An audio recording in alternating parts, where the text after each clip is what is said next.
Hey, what is up guys? Welcome back to the channel and welcome back to Gran Turismo 7. So it's that time of the week once again where the weekly challenge races are refreshed. Every Thursday morning you can wake up to a new set of races. And whilst last week was pretty terrible, I'd say apart from the special event in the Fiat 500, this week it's definitely much better overall. While the races aren't absolutely amazing, the rewards itself are much more worth it. The return of the 6-star car ticket is finally here. So let's have a look at an overview of what to expect for December week 2. So this one will run from up to the 13th of December 2023. So as you can see, we have the FR American Challenge 550, the FR Japanese Challenge 450, WTC 600, Hypercar Parade and the WTC 700. So nothing absolutely ridiculous apart from maybe the Hypercar Parade in terms of the vehicles that are on show. As you can see, for completing one event, we're going to get a 6-star roulette ticket part reward.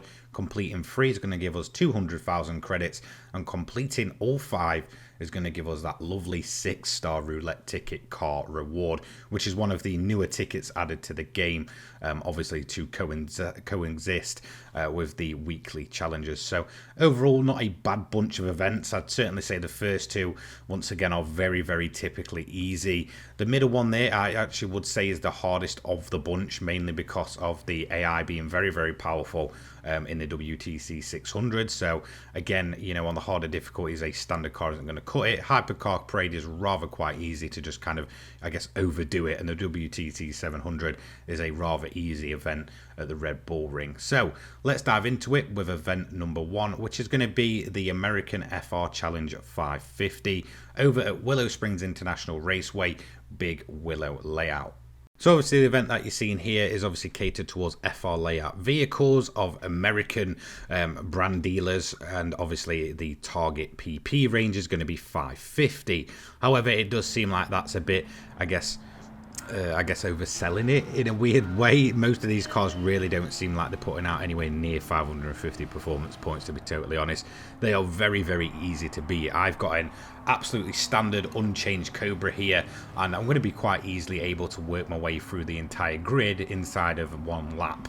In terms of the cars that you may need to watch out for, maybe the few at the front, as you can see, or kind of take away from the footage in the background, they're sort of packed up into specific groups. Once again, this happens quite a bit, where you've sort of got, you know, a few stray cars at the rear, then you've got your mid-pack, and then you've got a few cars kind of breaking away at the front, which you can see just down the road there.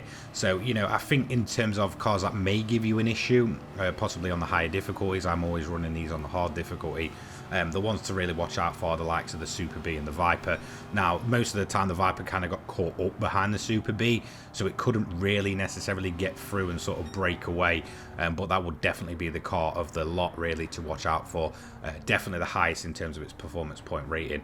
But we are going to manage to take away first place and get our first stamp of the week. Now, in terms of payout for this event, you're looking at 15,000 credits, also with the clean race bonus as well. So not a high paying event, and that is also going to give us our first reward of the week, which is a 6-star roulette ticket parts reward. So nothing too special. To be honest, I'm just not a fan of the parts tickets. I think most of the time it's very pointless, and I actually forget to put the parts on. I've got so many kind of parts just laid about that I actually don't go ahead and just place them on the vehicle anyway. And most of the time it is for a car that you're not really too bothered about. But in terms of this event, overall, very, very easy. You can probably get away with using something insanely powerful and probably get it done in just over, you know, 2 minutes or so. But for me, I like to use something different. I've not kind of jumped in the Cobra in a long, long time, or really ever featured it in a video. So I thought, you know what, good excuse to jump in. But overall, this is a very, very easy opening event. So with that one covered, let's move into event number 2 of the week, which is going to be kind of around the same vibe, but completely different as we go for the Japanese manufacturers. Okay, event number 2 of the week, sticking with the FR layout vehicles, this time going over to Japan for the Japanese vehicles for the FR Challenge 450. So 100 PP less is going to be the target. This again is a very, very easy event. If you want to kind of absolutely exceed that, I guess, recommended PP limit, then feel free to do so. I believe it's not actually set in stone, just like with the 550. So I'm going to jump in a car that I've actually never used in GT7, funnily enough, which is the Fairlady Z, the Z34 or the 370Z, whatever you want to call it. Again, in terms of this event, it's much on a smaller scale, I'd say, in terms of just the overall, I guess, scale of the event, obviously. So in terms of the cars, there's only 8 of them on grid. A lot of, you know, Miatas, MX-5s, whatever you want to call them, roadsters, that you're going to have to work your way through. As you get to the front of the grid, though, you're probably going to get a few faster cars. As you can see, the fastest one of the bunch here was the Sylvia, but once again, even on the higher difficulties and even using a unmodified Fairlady here, we're going to manage to take the lead at the end of lap 1, giving us another 2 laps, just kind of break away and relax. Now, funnily enough, one thing that I didn't necessarily notice at first is that the night and day cycles actually turned on the Tsukuba, which was really quite cool, but again, really bizarre to see it kind of fall into darkness so quick over 3 laps. But we're going to get this event done. That's going to be stamp number 2. Again, a very easy event. I'd certainly say in terms of, you know, the easiest ones out of the first and second, I'd say the second event here at Tsukuba is much easier than the American one. That Viper can definitely cause you some problems, whereas no cars here can really touch you, even if you are under that sort of, you know, 450 PP limit. So 15,000 credits once again with the clean race bonus. Relatively low mileage stacked up there, only 4.2. Now, like I said, in terms of the event itself, you can probably massively exceed it and just get this done in a couple of minutes. But for me, I like to be using cars that I don't necessarily use elsewhere. So it was a good excuse to jump in the Fairlady here. And overall, it was a very, very easy event. Nobody should realistically be having any trouble here whatsoever. So with that done and dusted, let's move into event number 3 for the week, which is going to take us over to Grand Valley Highway 1. Okay, so a little bit different this time around. We've got the World Touring Car 600. Obviously, most of us will know this from Tokyo Grind and all that kind of stuff. Majority of the cars are kind of carried over from that Tokyo event, so you can probably guess what to expect here.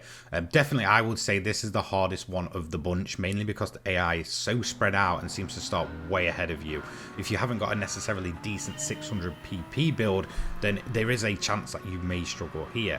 I went for the DP100 VGT, which is the Aston Martin VGT, and managed to kind of work my way through as cleanly and quickly as possible. Again, mainly towards the end of the race is where I found that I was struggling to kind of keep pace with the GTR Nismo. Again, a lot of these cars are very, very powerful in a straight line. You'll probably know that from the Tokyo Grand, that they are very, very quick in a straight line, and it really does kind of show here. You may be making up a ton of time through some of the tighter corners here, but as soon as you get to that very, very long last straight that seems to go on for absolutely forever, there is a chance that if you haven't got enough horsepower, the AI will manage to catch you. As you can see, on lap 2, I'm getting towards the front of the grid, but it took me all the way until lap 5 to manage to get past the GTR on the final run out of the tunnel. I had to get a little bit dirty to get through. In fact, to be honest, I just totally mistimed the overtake. That's kind of why it went so badly there, but we did manage to take the win on the final corner and then hold off the GTR on that massive run down to the finish line. So definitely a lot more difficult than the rest of the events. Didn't get the clean race bonus, but took away 92,000 credits.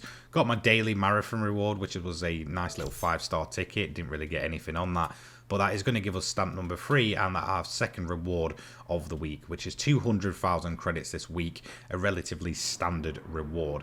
So in terms of this event, like I said, this was the one that probably gave me the most problems in terms of actually getting to the front. Some of these cars are insanely fast in a straight line, so you really need to be catering towards that. Again, you can make a ton of time up in the corners, but then just absolutely lose it when it comes to the straight. The likes of the Subaru GTR and some of the Supras are absolute rocket ships for 600 PP cars in a straight line, so try and build a car towards that. Now, event number 4 is going to be the Hypercar Parade. This one's at Kyoto Driving Park with the Yamagiwa and Miyabi layout. So it's going to be the full layout of Kyoto Driving Park. Again, bit of a drawn out race, but a relatively easy one. And again, a race where you can really kind of just go for the most overpowered car and make sure that you're going to win no matter what. I actually went for the Porsche VGT here. Now, you may know that I have a bit of a thing against this vehicle, mainly not this one, but the Roadster, just for being an electric car.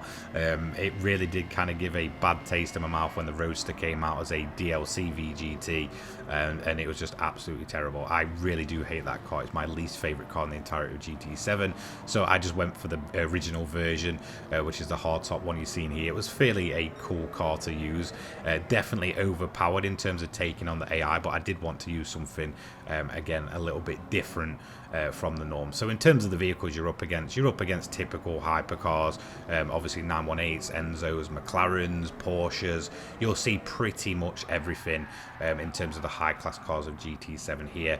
But again, these have always felt, you know, very much like the name, a parade.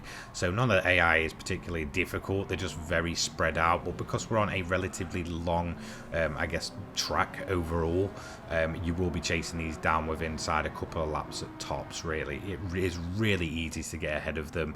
They're no trouble at all. As you can see, we're coming up to the final corner here at the end of lap 1, and I'm already up on the back of the Enzo and the 918, which usually are, you know, typically the fastest two cars, and usually do kind of absolutely sprint off. But again, I got this one done and dusted. It was just a case of surviving 3 laps and finishing up the event there, and that is going to give us stamp number 4 of the week. Obviously no reward for that one. In terms of the payout though, a little bit more on the higher side, I guess, for some of these events. For a 4-lap sprint, you're going to take away 100,000 credits. If you do get the clean race bonus, you're looking at 150k for that one. In terms of this event, it is a very easy event, much easier than what we saw with the WTC 600.